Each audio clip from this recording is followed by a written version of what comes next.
If you think about him, he's a clown. Like, I love the hip-hop culture. I'm in love with the hip-hop culture.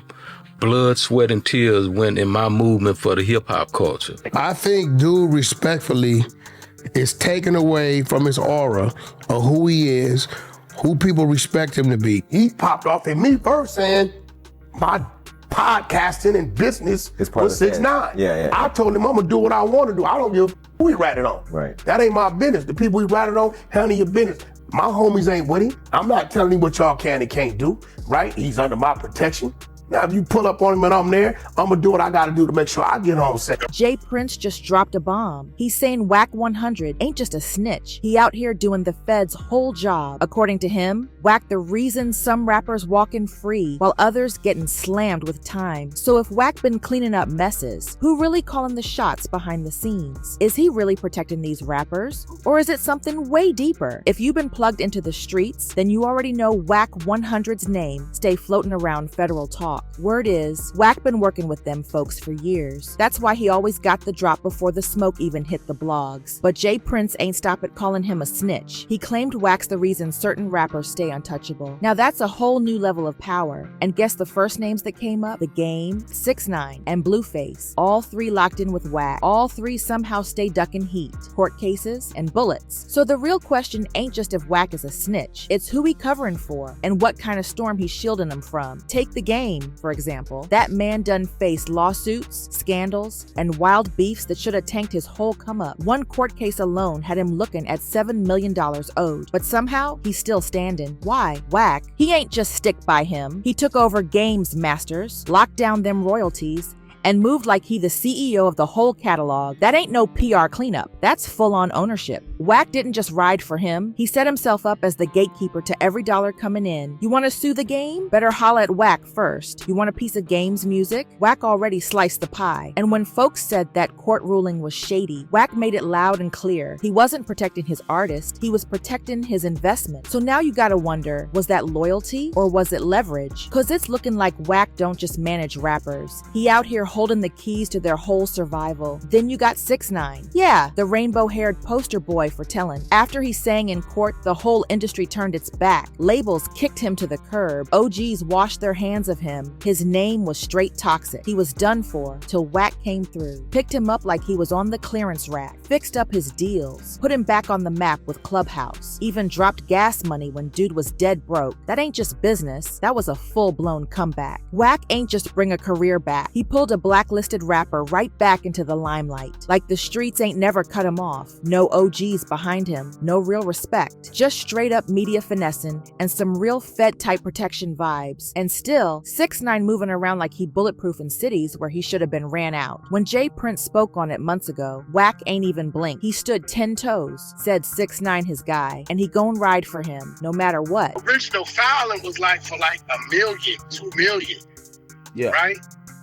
But for whatever reason, because the judge was feeling the way he was feeling, he bumped that shit up to like 5 million, 7 million, some crazy shit. That ain't loyalty. That's a pawn being played by somebody who know exactly where all the skeletons at. Then you got Blueface, Wack's personal headline machine. Fights, mugshots, court orders, internet mess left and right. It's like bruh subscribed to chaos. Every week it's some new drama. And the crazy part? Wack always ahead of it. Before the clips hit socials, before the cops file charges, he already on Clubhouse talking about it ain't even all that. He not cleaning it up. He's spinning it before it even hits. Like he got tomorrow's court calendar today. Every time Blueface in the fire, Wack got the mic ready, flipping the narrative, downplaying the mess, keeping his boy off the blogs. That's deeper than PR. That's a whole bodyguard with a scanner and a game plan. And the streets took notice. When folks found out Wack and 6ix9ine was locked in, Blueface ain't say nothing. No shade, no distance, just crickets. Why? Maybe because he know exactly who making sure them wolves don't sink they teeth in. He popped off at me first saying my podcasting and business was 6ix9ine. Yeah. I told him I'm gonna do what I want to do. I don't give a fuck who he ratted on. Right. That ain't my business. The people he ratted on, handle your business. I'm not telling him what y'all can and can't do, right? He's under my protection.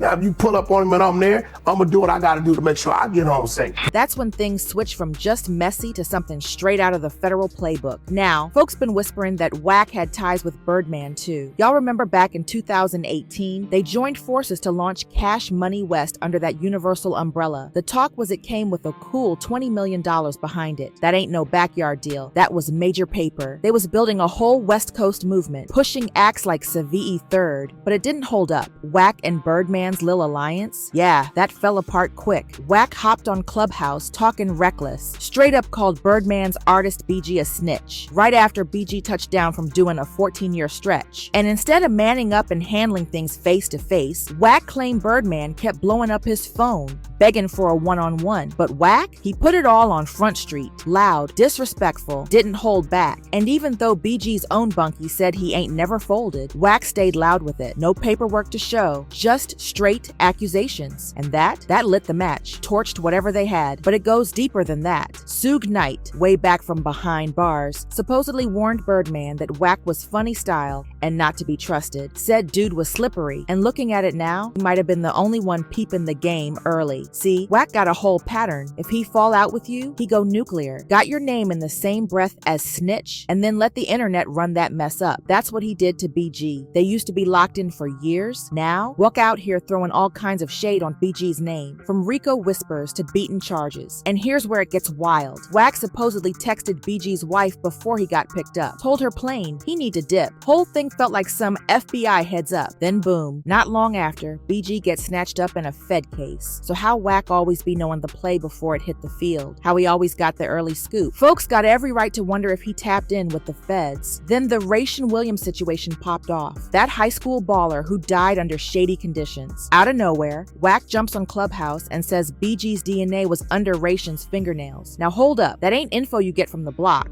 That's lockdown evidence. The only way you know that is if somebody behind the curtain told you, or you part of the curtain. And 2 days after Wack let that slip, the feds came knocking on BG's door. The timing, way too perfect to be random. Now picture you, BG. Somebody you used to ride with is out here blabbing details about your case before the system even do. What kind of dude does that? But here's the wild turn. Right before BG surrendered on the RICO charge, he went live and aired Wack out. Straight up accused him of being FBI. Wack stay running his mouth on Clubhouse. That's his arena. And every time he grabbed the mic, he throwing snitch tags like Halloween candy. Gunna, BG ain't the only one. Wack be coming at folks in the industry who never even caught charges. If you ain't cool with him no more, he gunning for you. Talking about Gunna had a 2-hour sit down with the cops. Said he had the footage and threatened to leak it. But guess what? He ain't never dropped it. Just stayed talking reckless like he always do. Same playbook he used with BG. Same play he run on half the folks he labels snitches. Ain't no proof, just straight noise. And that's the whole game, right? Wack get loud so folks stop looking at him. That's the smoke, the illusion. He yelling rat while moving like one himself. And let's get into them wiretaps. Real paperwork out there got Wack's name popping up multiple times. One federal wire in 2022 caught members of the Rollins 60s talking about getting at Wack. Said dude was too messy, too many folks want his head, but still, he never got touched. And when it comes to the law, not even a scratch, which only made people wonder even more. How he always in the middle of chaos, but never in the files? That had folks really start digging. Back in 2005, Wack and his brother got hemmed up in Texas for riding dirty with illegal straps, both already felons. But that case magically vanished. No noise, no headlines, and Wack, he got bounced around from jail to jail, fed spot to fed spot,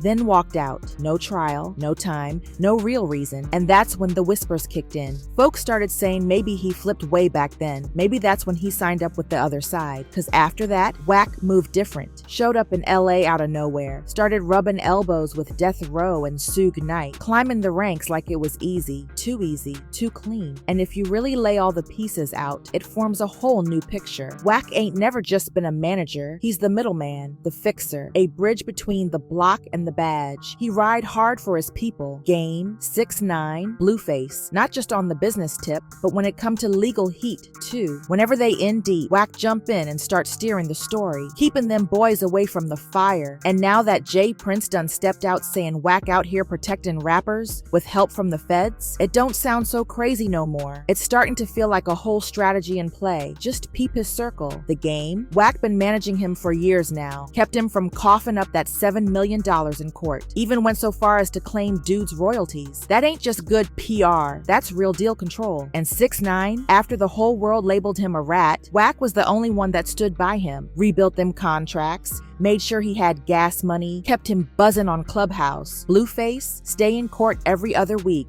but somehow, Wack always find a way to spin it, flip the story, make sure it never blows up too big. These ain't just artists, they investments, pieces on the board, people Wack can cover, or maybe even leverage. Gunna, BG, Big U, all got tossed to the side once they stopped moving how Wack wanted. But the game, 6ix9ine, Blueface, hands off. If you valuable to him, he'll ride for you. If not, he let the dogs tear you up. And the internet, been clocking it. One person said it straight up. Rat 100 is a professional snitch who spins stories. Another said something that cut deep. You can tell Wack working with the feds because he talk way too much. Morale of the story, don't hang around folks that run they mouth. If Wack's been fed connected this whole time, and he's picking who gets protection and who gets exposed, that makes him more than a manager. That makes him a shot caller behind the curtain, not just in hip-hop, but in the back rooms where real plays get made. If Jay Prince cracked the door open, then who's the name Wack still keeping tucked in the dark? Because when that name finally drops, it ain't just gonna rattle hip-hop. It might just bring the whole damn tower down.